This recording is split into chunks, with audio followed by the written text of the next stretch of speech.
Good morning. It is 9:14. It is the 23rd day of November. I am your grumpy guide to all things gaming, the humbug and the bug. The OGGM with some OGGM Monday morning gaming and geek news. And boy, do we have a lot that has come down the pike since just the other day. So let's start at the top with gaming news and then work our way over to the geek news. So the top of the story gaming news, of course, is the multiple lawsuits against Wizards of the Coast. Gale Force 9 suing Wizards of the Coast for breach of contract. We have a little more information on that, and it seems that Gale Force 9 is not, their hands aren't so clean in this either. I mean, Wizards of the Coast has broken the contract, but apparently, according to the information we have found, Gale Force 9 also apparently breached the contract at some point in time, but then they tried to fix the mistake they made, and now Wizards of the Coast is saying, well, we know we have a contract with you, but blah, blah, blah, you broke it first. So it basically comes down to Gale Force 9 releasing Wizards of the Coast product and Wizards of the Coast related product overseas in like France, Europe, wherever, and working with another company called Black Book Editions who localize D&D for France. And apparently certain material from Dungeons & Dragons books was released under Black Book Editions' own brand of Heroes and Dragons outside the license agreement. But according to the terms of the license, GF9 was given a time frame to fix this, which they did. And then, so they terminated their license with Black Book Editions because they claimed they didn't know Black Book Editions was doing this, bought all the Heroes and Dragons product, and then gave it to Wizards of the Coast to destroy. Black Book Enterprises is refusing to admit that they were liable. So they're saying, oh, we didn't know we couldn't do this. The same thing happened with, apparently in Korea, where Gale Force 9 subcontracted to a company called TRPG, and their product was of poor quality. Again, Gale Force 9 offered to fix the mistake. Wizards of the Coast said, just keep selling it, but we're not renewing the contract with TRPG Club, and don't give them any new stuff. So Gale Force 9 did breach their contract at least twice, according to this. Whether this is correct or not, we don't know. There's still information coming in. They thought everything was okay with Wizards of the Coast, but now Wizards of the Coast is saying, no, we don't want you to work with you anymore, even though our contract says you're good for another year. And the reason why we don't want to work with you anymore is because of this. So very gray area. Wizards of the Coast has a contract in good faith that supposedly ends sometime next year. They're saying, no, you violated the contract, so therefore we can violate the contract. Gale Force 9 is saying, no, according to the contract, we fixed the mistakes that we didn't know about. And this happened overseas, and, we tried everything we could to fix the mistake once we found out about it, but certainly we didn't know about it. So, yeah, this is the very murky waters of corporate politics and contracts, and because both sides are not 100% innocent or 100% guilty, but I'm going to say this is going to be settled out of court, or just they're going to say, no, you have no case because you violated the contract also. But I don't know, because I'm not a lawyer. All right, let's move on to other news in gaming. Comic Relief is doing another charity live stream, which is also known as Red Nose Day. It's a charity organization that does fundraising for children in need. This live stream will be done on December 4th at 7:30 p.m. On the Comic Relief website. It will feature a whole bunch of people who I don't know who they are: Phil Wang, Lou Sanders, Sandy Phelps, and James Ackester. I guess they're comedians who work with Comic Relief. I haven't heard of any of them, but they'll be playing D&D for charity. D&D for charity. It's always good. Nominations are open for your favorite RPG podcast of 2020. I think you should vote for me, even though I'm technically not a podcast. So those nominations can be found through the Ennies or through EN World. Green Ronis is releasing a new quick start for the Blue Rose romantic fantasy RPG. Blue Rose is one of the first non-D&D things that Green Ronin did. It's where the adventure game engine got its birth. It's a romantic fantasy role-playing game based on the works of Mercedes Lackey, Diane Durant, Tamora Price, and others, Christina Morgan, who do the romantic fantasy focusing on love, passion, heroism, magic, and nature. So if you want to support a product that's a little bit, not D&D-ish and supports a Green Ronin, which is a company I have and the Adventure Game Engine, which is an overly complicated version of D&D, check it out. Kickstarter right now is for a thing called Upzone. Upzone is awesome.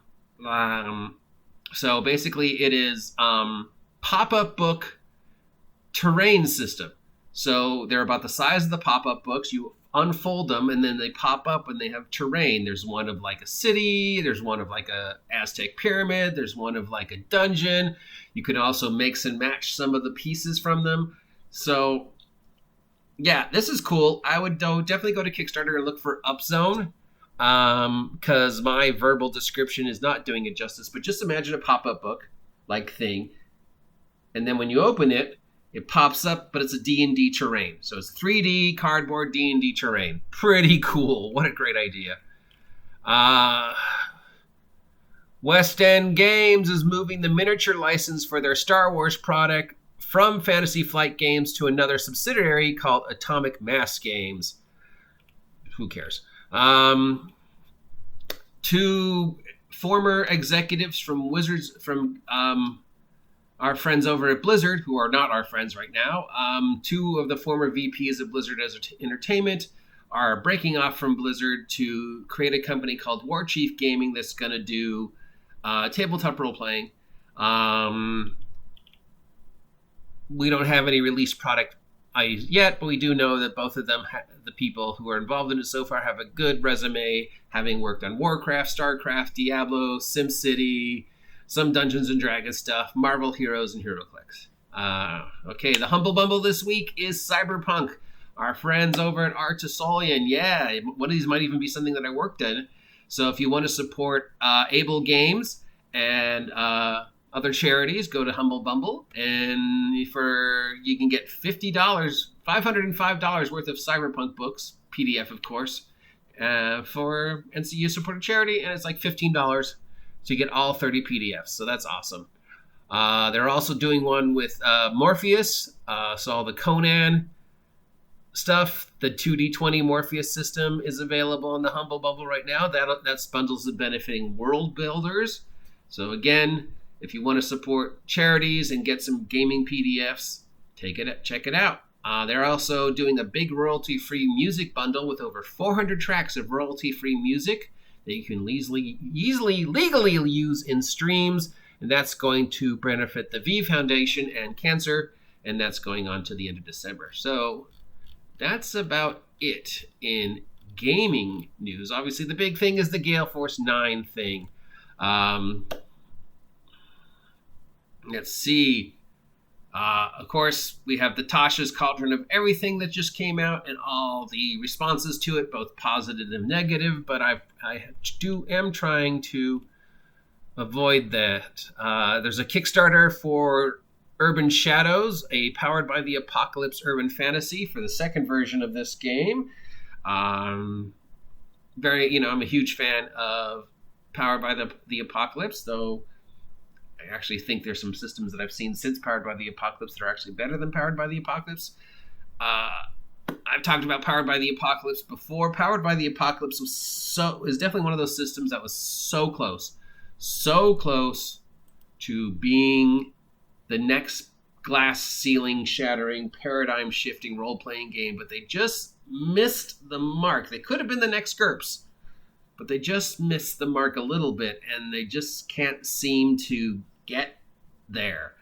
And now there's systems like TND6 and Kids with Bikes and Mutant Zero that are doing the same thing better. And of course, Fate, but I guess we're not talking about Fate. Still sort of check them out.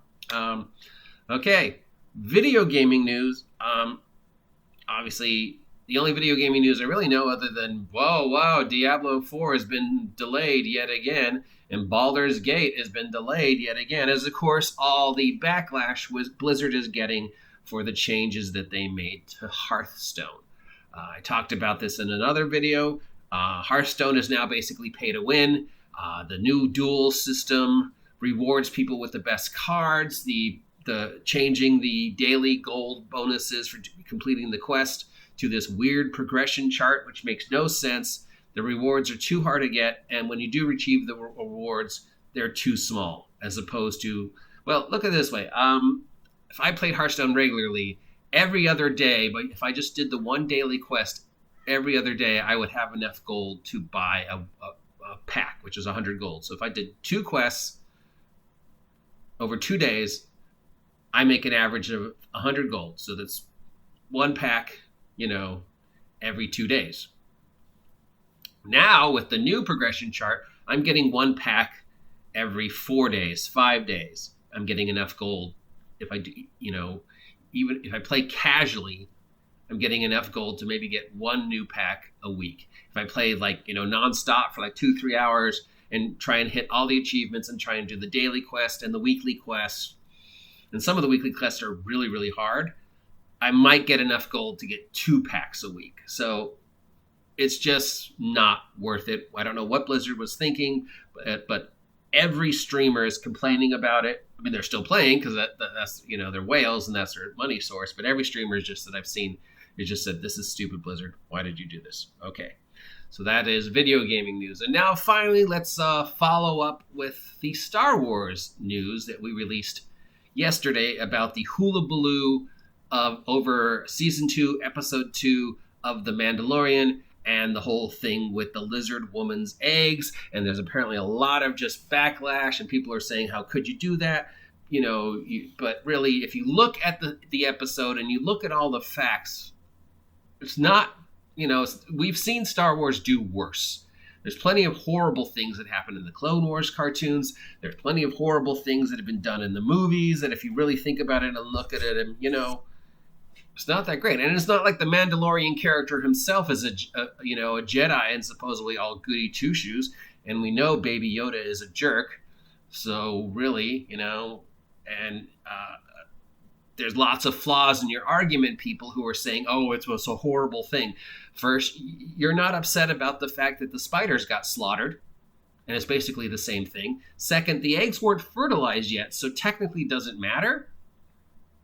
Third, why is she carrying the eggs outside in this little water thing, and how has she not noticed that 4 eggs were missing?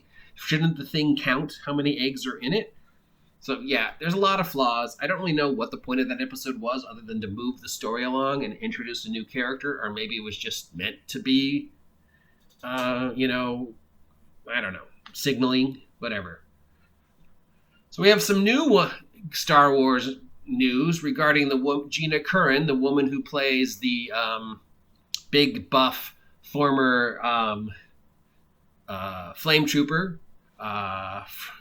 Apparently she fought in the Battle of Endor, then she became a disillusioned, and the character became a mercenary, and,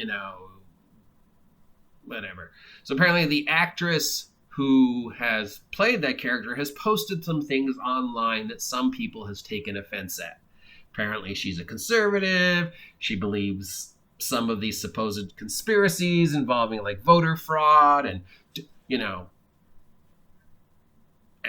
whatever, and she's done some other things that she apparently posted something last year which people thought was an insult to transgender, whatever. So people are saying this woman needs to be fired from Star Wars. She's a supporting character that we see maybe once a season, because she posted this, and which is, I don't agree with what she posted, but freedom of speech says, it's okay. And if we start going after freedom of speech, if we start censoring people just because they post things we don't agree with, where does it stop? I mean, she can, I don't think there was any conspiracy to voter fraud.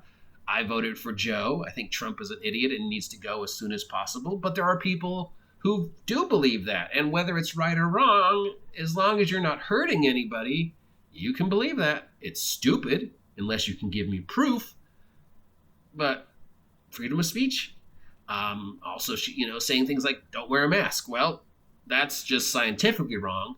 And yeah, that needs to be addressed because science, lady. But whatever,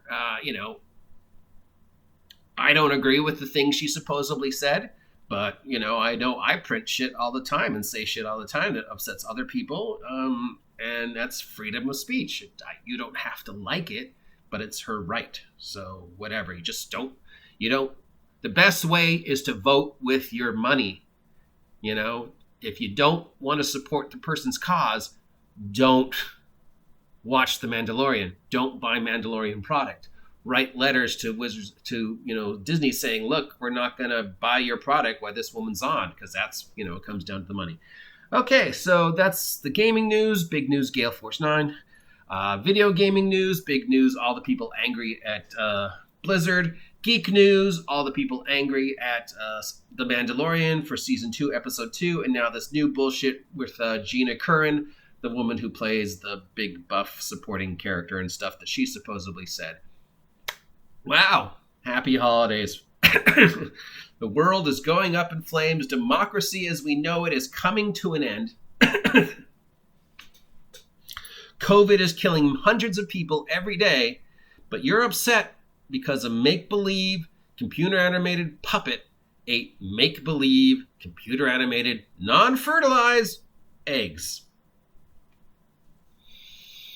Yeah.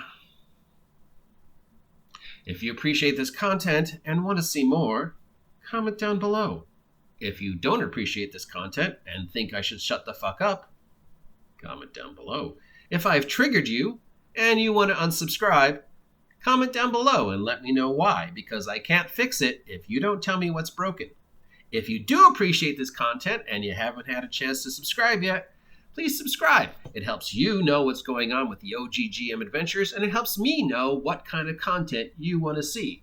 And since it's the holidays, toss a coin to your Witcher. If you're feeling generous, maybe support me. The end of the month is coming up, and next month I will be doing Jingle Jam and trying to earn money for Primetime Sports Camp and COVID relief. Who knows? I will talk to you, Thanksgiving losers, later.